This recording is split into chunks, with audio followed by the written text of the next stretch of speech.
Di Muhammadiyah itu nggak mempersoalkan kunut. Saya belum pernah temukan ada orang Muhammadiyah di Majelis Tarji menfatwakan kunut bid'ah, tak ada. Kecuali Wahabi. Tahlilan. Dan ternyata Kiai Haji Ahmad Dahlan tuh nggak pernah nyual itu. Nggak pernah nyual. Dan saya telusuri di konfigurasi hukumnya itu, ternyata persoalannya bukan fikihnya. Ada kasus di kalangan masyarakat ingin menyelenggarakan tahlilan, ternyata tak punya materi, sehingga dia harus berhutang kepada tetangganya untuk mewujudkan tahlilan itu. Lalu saya bermula kembali melihat, ternyata dulu hubungan Kiai Dahlan dengan Kiai Haji Muhammad Hashimin Asy'ari Hadratus Syekh itu tak ada masalah di fikih. Di akidah pun tak ada masalah. Problemnya muncul kemudian karena ada irisan-irisan yang sesungguhnya tak ada kaitan langsung dengan fikih. Saya ambil contoh begini misalnya. Masalah tahlilan tadi. Kan bedanya NU dengan Muhammadiyah cuma di harokat saja kan? Tadi saya katakan sebetulnya saya riset. Di fikih ini tidak jauh Pak, Bu. Tahlilan misalnya. Bedanya NU Muhammadiyah kan cuma harokat ya. NU pakai nasab, Muhammadiyah pakai rofa. Muhammadiyah jadikan isim, NU menjadikan masdar. Halala yuhallilu tahlilan. Nasab harokatnya fathah. Orang Arab tuh kan kalau bilang nasaba, dia katakan nasabar rajulu asahu alal ardi. Orang Arab tancapkan tongkatnya dengan kuat sehingga tak goyah. Harokatnya fathah membuka sesuatu. Jadi kalau tahlilnya menggunakan metode NU, tahlilannya mayatnya jadi jenazah, masuk sudah ke alam kubur, nasaba, lalu untuk memberikan Fatihah dan turunannya dibuka kemudian menggunakan skema tahlilan. Muhammadiyah cuma pakai rofa. Rofa pas ditarik, ya ayat Tuhan nafsul mutmainnah. Makanya Muhammadiyah menggunakan rafa tahlilun, NU menggunakan nasab tahlilan. Dan ternyata Kiai Haji Ahmad Dahlan tuh nggak pernah nyual itu, nggak pernah nyual. Dan saya telusuri di konfigurasi hukumnya itu, ternyata persoalannya bukan fikihnya. Ada kasus di kalangan masyarakat ingin menyelenggarakan tahlilan, ternyata tak punya materi, sehingga dia harus berhutang kepada tetangganya untuk mewujudkan tahlilan itu. Maka keluarlah pertimbangan, kalau tak punya uang jangan dipaksakan sehingga berhutang. Bukan masalah tahlilannya, cuman memang babnya belum selesai. Kalau memang tak punya uang, kenapa Anda tak pinjamnya atau berikan saja? Kan tuntas babnya gitu ya. Jadi saya kira ada turunan-turunan informasi yang dari atas itu, yang di kalangan elit sudah selesai, ke bawahnya itu tak sama.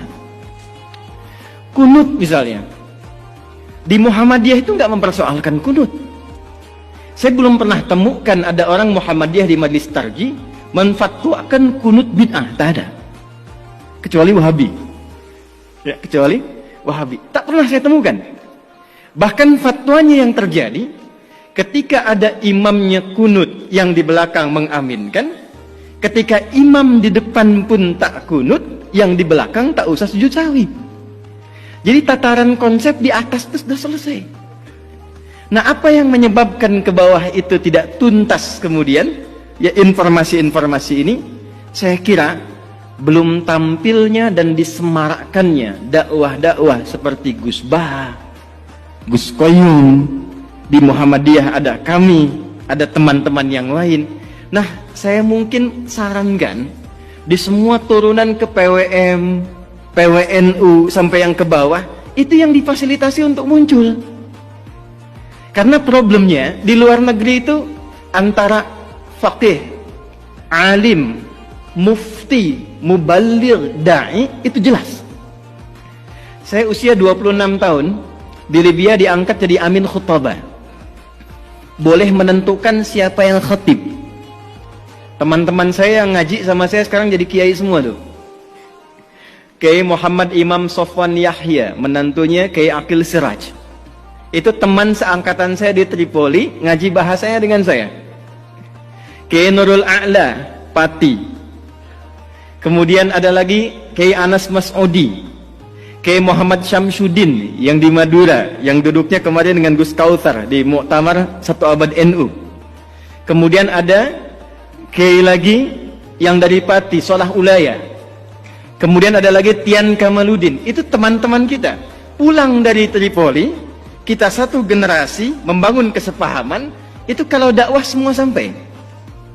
Nah, saya kira yang terakhir yang ingin saya akhiri, saya pikir sudah saatnya sekarang kita tidak berbicara lagi dalam konteks perbedaan NU Muhammadiyah dalam tatanan yang disepakati, tapi sekarang babnya adalah bagaimana membangun persaudaraan yang menyinergikan, sehingga gagasan-gagasan besar yang disampaikan oleh Gus Yahya tadi di depan, membangun peradaban, membangun kemanusiaan, saya kira bisa diinisiasi di bumi pertiwi ini melalui penyatuan dan sinergitas NU dan Muhammadiyah.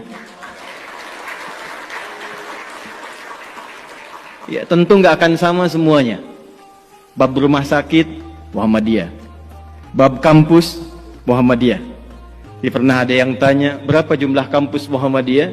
157 kepada Kiai Hasyim Muzadi. Kenapa di NU nggak ada kampusnya? Kata Kiai Hasyim, santai saja. Ya, selain yang Muhammadiyah punya NU semua itu. Jadi jangan khawatir, insya Allah kalau ada yang di NU masuk Muhammadiyah nggak akan jadi Muhammadiyah. Yang di Muhammadiyah bisa sekolah ke NU. Kalau semua kita saling mengisi, besok-besok insya Allah yang satu lalaran alfiyah, yang satu CDEF GABC, yang ini kalamuna lafdun mufidun kastaqim wasmun wa fi'lun thumma harfunil kalim wahiduhu kalimatun wal qawlu am wa kilmatun biha kalamun qad yu'am bil jarri wat tanwini wan nida wa al musnadin lismi tamidun hasal bita fa'alti atat wa ya if'ali wa nunik balanna ismun yamjali. Yang ini CDF GABC, GABC DFIS G, DFIS G ABCIS D, ABCIS D FIS GIS A, FIS GIS ABCIS DIS E, BCIS DIS E, FIS GIS AIS B, FIS GIS AIS B, CIS DIS AIS FIS, CIS DIS AIS FIS GIS AIS BIS CIS. Ya lal watan, ya lal watan, ya lal watan, hubbul watan minal iman, wala takum minal hirman, inhadu ahlal watan. Itu rumusnya pakai rumus rojaz. Mustaf'ilun, mustaf'ilun, mustaf'ilun, mustaf'ilun, mustaf'ilun, mustaf'ilun. Itu 16 rumus di bahar, Pak. Al-Asma'i ngambil itu jadi sautus sofiril bulbuli, hayyaja qalbi thamili, al-ma'u wa zahru ma'a zahri lahdul muqali. Ditarik oleh Kiai Haji Wahab Hasbullah jadi yalwatan. Yang ingin saya katakan, betapa hebatnya orang tua kita dulu, bukan hanya pakar di bidang fikih, pakar di bidang tata negara, tapi juga pakar di bidang bahasa. Di semua aspek spektrum keilmuan bisa diterjemahkan dalam konteks